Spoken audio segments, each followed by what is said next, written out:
نحمده ونصلي على رسوله الكريم اما بعد فاعوذ بالله من الشيطان الرجيم بسم الله الرحمن الرحيم قد سمع الله قول التي تجادلك في زوجها وتشتكي إلى الله والله يسمع تحاوركما إن الله سميع بصير۔ 28ویں پارے کا آغاز سورہ مجادلہ سے ہوتا ہے۔ جادل یجادل مجادلتاً کا معنی جھگڑا کرنا، بحث مباحثہ کرنا، فریقین کا، دو لوگوں کا آپس میں بحث مباحث کرنا، جھگڑا کرنا، اس کو مجادلہ کہتے ہیں۔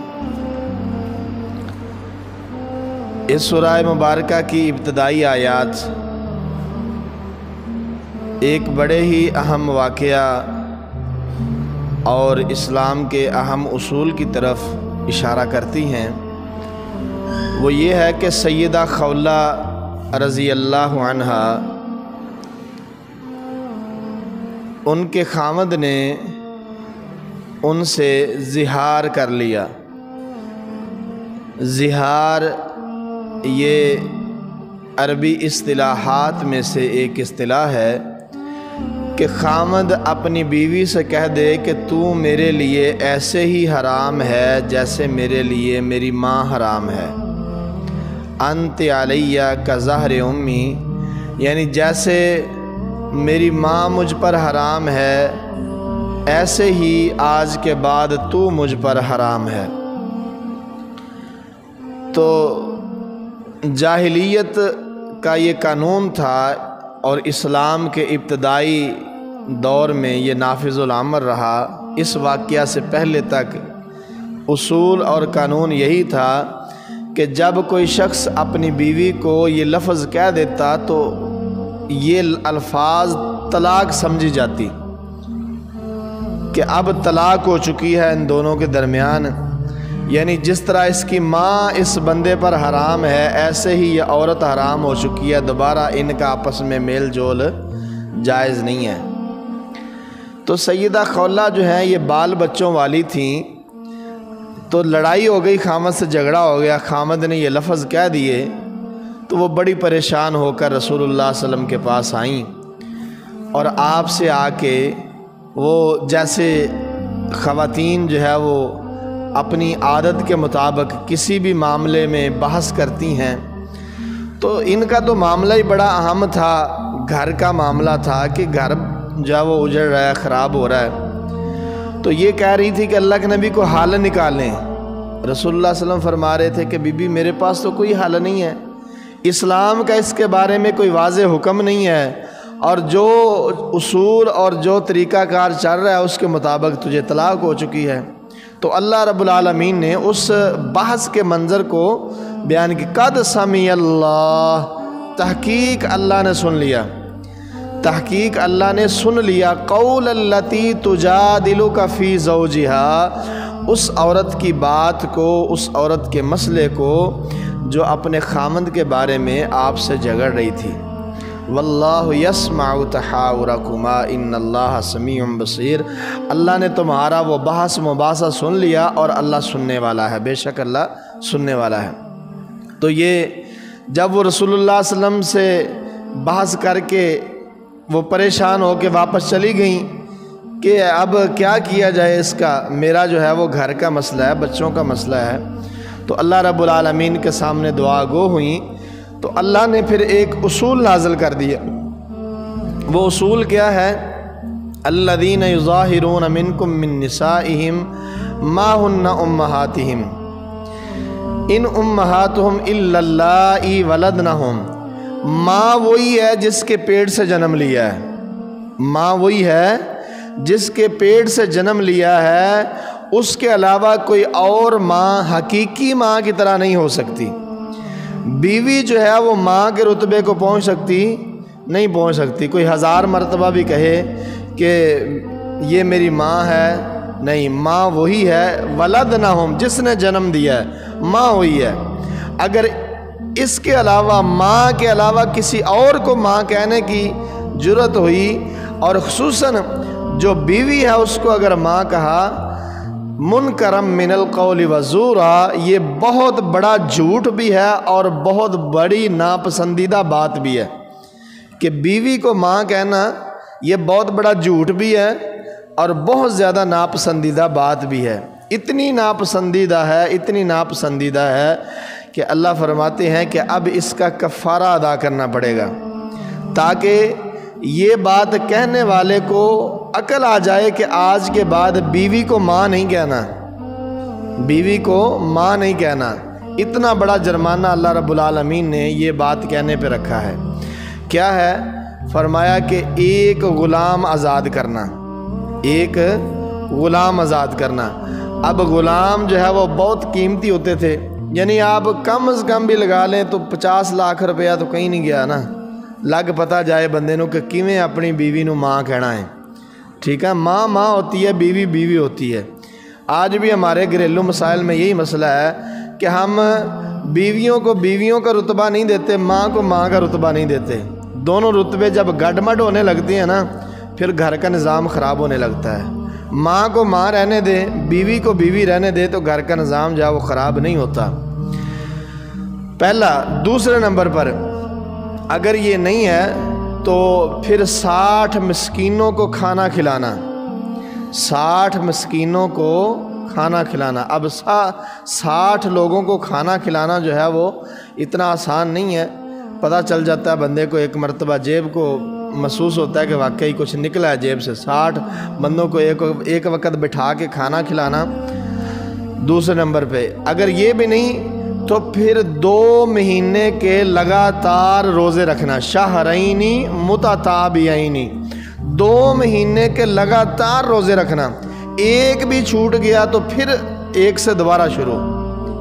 تو اس کا اندازہ تو بخوبی آپ لگا سکتے ہیں کہ رمضان کا مہینہ جو ہے وہ کس طرح جو ہے وہ کتنی مشکل ہوتی ہے روزہ رکھنے میں، اور کس طرح ہم رمضان کا مہینہ گزارتے ہیں۔ تو جس کو بطور سزا، یہ تو بطور انعام اللہ نے رکھا ہے نا، بطور انعام اور ہماری عزت بڑھانے کے لیے، ہمارا مقام بڑھانے کے لیے اللہ نے رمضان رکھا ہے۔ جس کو بطور سزا کہا جائے کہ 2 مہینے روزے رکھنے ہیں، اس کی تو عقل ٹھکانے آ جائے گی۔ تو یہ اللہ رب العالمین نے اصول نازل کر دیا کہ آج کے بعد اگر کوئی مسلمان اپنی بیوی سے یہ الفاظ کہتا ہے تو اس کے لیے یہ سزا ہے۔ ان 3 سزاؤں میں سے کوئی نہ کوئی سزا اس سے بھگتنا پڑے گی، جرمانہ ادا کرنا پڑے گا، پھر اس کی بیوی اس کے لیے حلال ہوگی۔ تو اس کے بعد جو ہے وہ ان کا گھر بس گیا۔ 28ویں پارے میں ہی سورہ حشر اللہ رب العالمین نے بیان کی ہے۔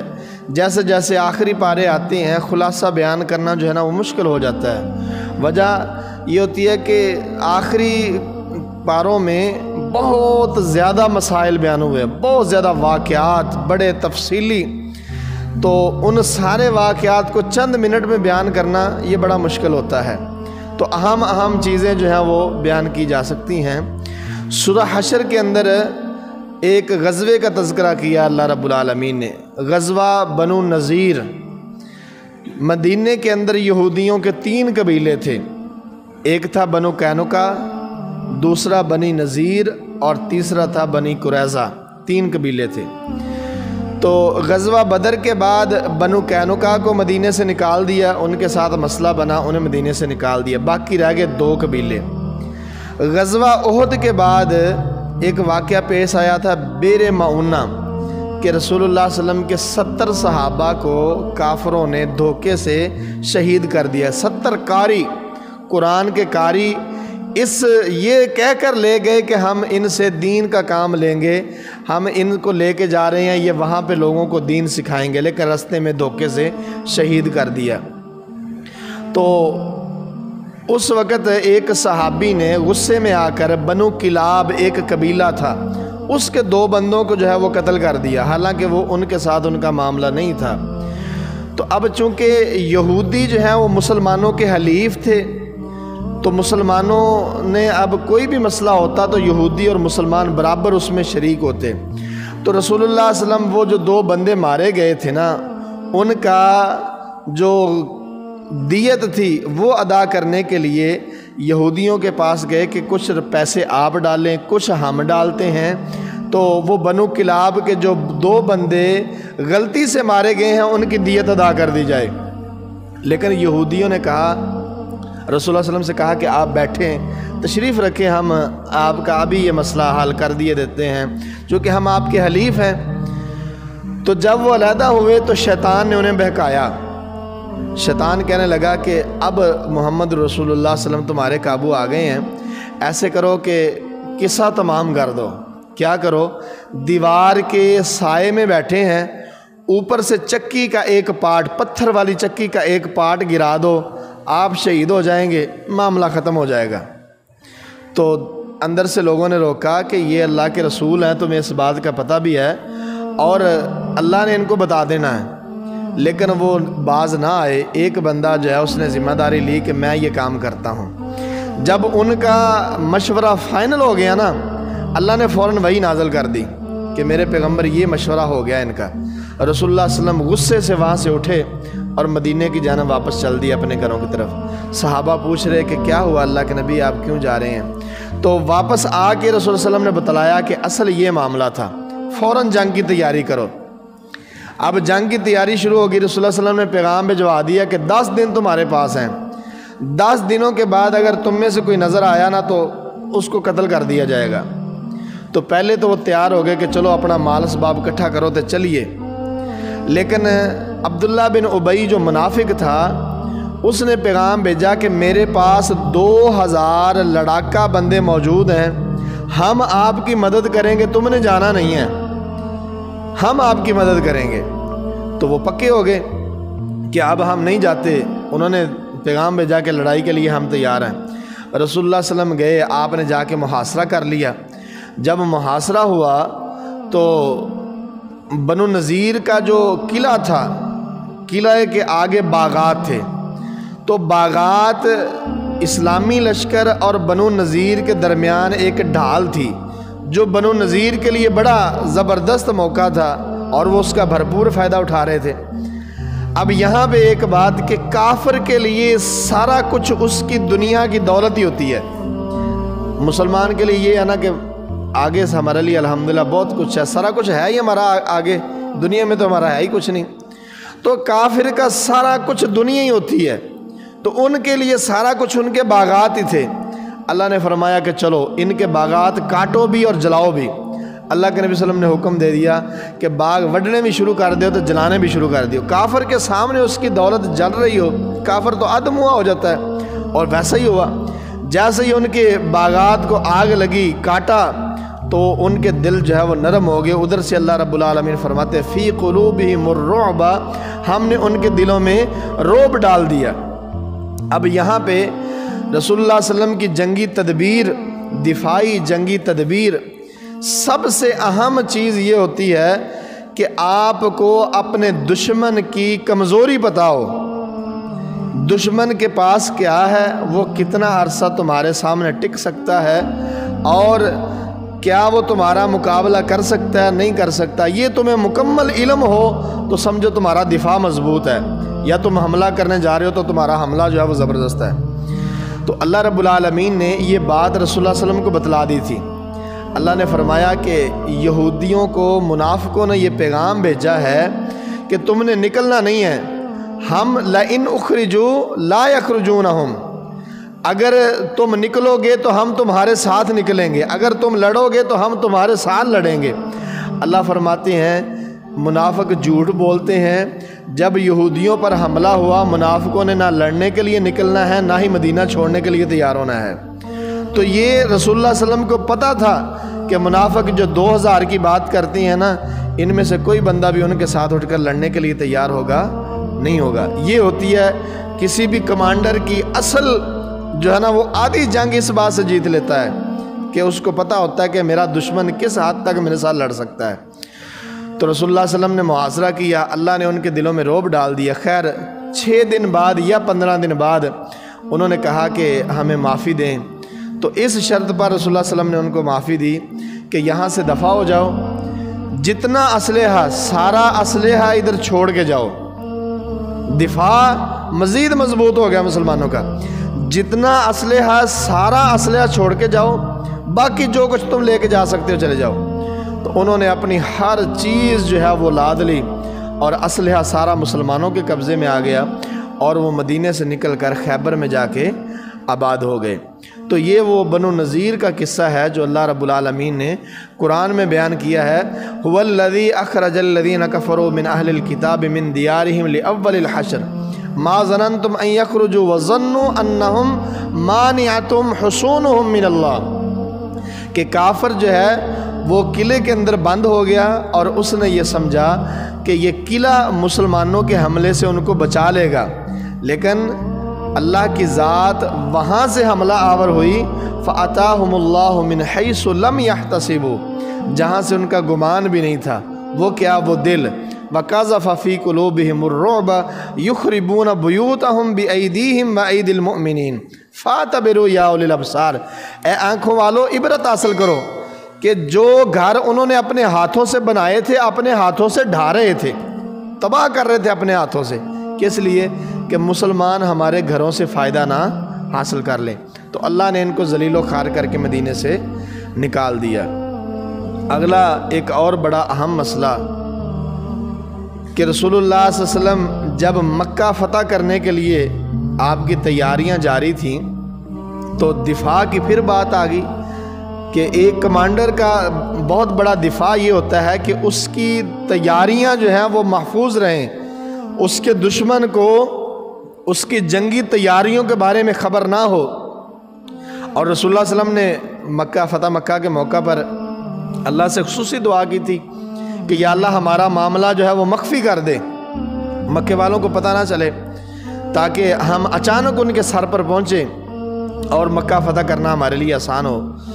تو نبی کریم صلی اللہ علیہ وسلم کے ایک صحابی تھے سیدنا حاتب بن ابی بلتعہ رضی اللہ عنہ، یہ اکیلے ہجرت کر کے مدینہ آ گئے۔ ان کے بچے جو تھے وہ مدینے کے اندر تھے۔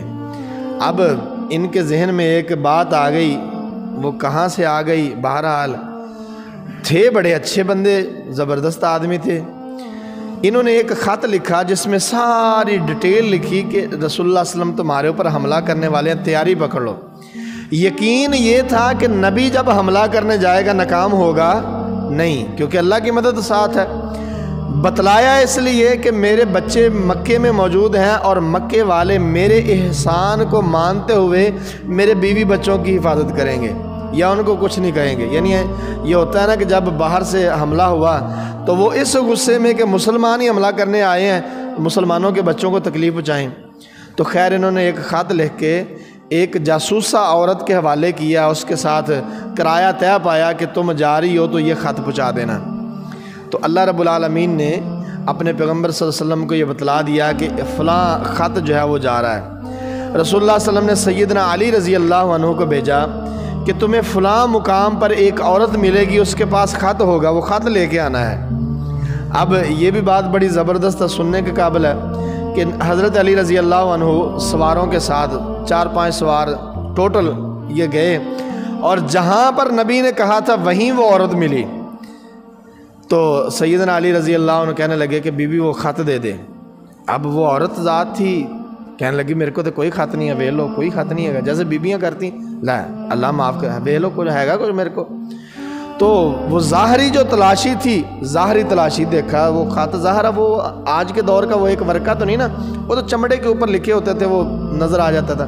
سامان کی تلاشی لی، سامنے دیکھا دھوکا، کوئی چیز نہیں، کوئی خط نہیں ملا۔ اب حضرت علی رضی اللہ عنہ فرماتے ہیں کہ ہمیں اس بات کا یقین تھا، وہ عورت انکاری تھی، ہمیں یقین تھا کہ نبی نے کہا ہے تمہارے پاس خط ہے تو ہے، نبی کی بات جھوٹی ہو سکتی نہیں، جھوٹی ہو سکتی، نبی کی بات 100% سچی ہے، تم جھوٹ بول رہی ہو۔ اب طریقہ یہ اختیار کے بی بی گل سن، انسان بن کے خط دے دے، نہیں تو اسی کو ہور حربہ ورتاں گے، پھر ہم تلاشی لینے پہ مجبور ہوں گے۔ تو وہ اس بات سے ڈر گئی کہ میں اکیلی ہوں، یہ مرد ہیں تو یہ واقعی کہیں ایسا نہ کریں تو میری اس میں بے عزتی ہے۔ اس نے اپنا جوڑا کھولا اور جوڑے سے وہ خط نکال کے جو ہے نا وہ ان کے حوالے کر دیا۔ تو وہ خط لے کر، پڑھنے کی اجازت نہیں تھی، نبی صلی اللہ علیہ وسلم نے کہا تھا کہ خط لے کے آ جانا، خط لے کے آ گئے۔ تو نبی کریم صلی اللہ علیہ وسلم کی مجلس لگی ہے، صحابہ بیٹھے ہیں، اللہ کے نبی صلی اللہ علیہ وسلم نے فرمایا خط پڑھو۔ وہ خط پڑھا من حاطب بن ابی بلتا، حاطب بن ابی بلتا کی طرف سے مکہ کے رؤساء، مکہ کے جو زعماء ہیں ان کی طرف یہ خط ہے، اس میں ساری ڈیٹیل۔ اب سیدنا عمر رضی اللہ عنہ یا خالد بن ولید رضی اللہ عنہ غصے سے کھڑا، اللہ کے نبی اجازت دے میں ابھی اس کی گردن اڑاتا ہوں۔ تو رسول اللہ صلی اللہ علیہ وسلم نے بڑی پیاری بات کی۔ اللہ کے نبی صلی اللہ علیہ وسلم نے پہلے حاطب سے پوچھا کہ حاطب یہ تو نے کیا کیا ہے، یہ تو نے کیا کیا؟ تو حضرت حاطب فرماتے ہیں کہ انہوں نے کہا کہ اللہ کے نبی میری بات پہلے سن لینا، باقی جو بھی آپ فیصلہ کریں گے مجھے قبول ہے۔ نہ میں منافق ہوں اور نہ مجھے کافروں سے کوئی محبت ہے، میرا ایمان بھی مضبوط ہے، مسلمان بھی ہوں اور کافروں سے کوئی ہمدردی نہیں ہے، صرف میرے دل میں اتنی سی بات آئی تھی کہ چلو میں ایک احسان کر دیتا ہوں، یقین مجھے تھا کہ آپ جا رہے ہیں تو اللہ نے فتح دے دینی ہے، تو میں نے کہا چلو میرا ایک احسان ہو جائے گا اور اس بہانے میرے بیوی بچے جو ہیں محفوظ ہو جائیں گے۔ تو سیدنا عمر کہنے لگے کہ اللہ نبی نے اجازت دے میں ابھی اس کی گردن اڑاتا ہوں۔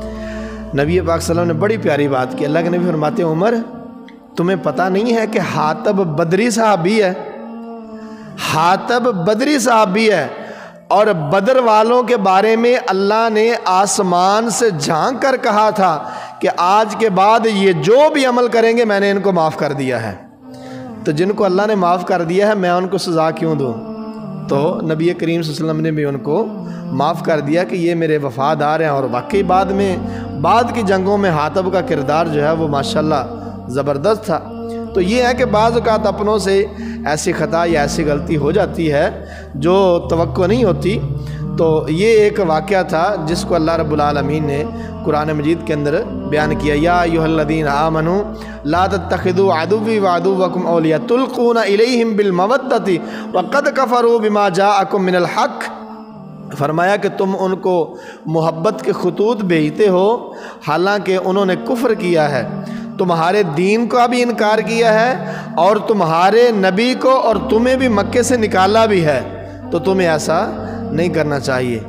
بہت سارے باقی مسائل بھی ہیں، 28واں پارہ ایک بہت زبردست تفصیل رکھتا ہے، تو پھر انشاءاللہ کبھی صحیح اللہ سے دعا ہے اللہ رب العالمین ہماری ان نیکیوں کو اپنی بارگاہ میں شرف قبولیت عطا فرمائے، اللہ ہمیں معاف فرمائے، رمضان کی بابرکت ساعتیں اللہ اپنی بارگاہ میں قبول فرمائے، ہماری عبادات، روزہ، نماز، تلاوت، صدقہ، خیرات اللہ رب العالمین قبول فرمائے۔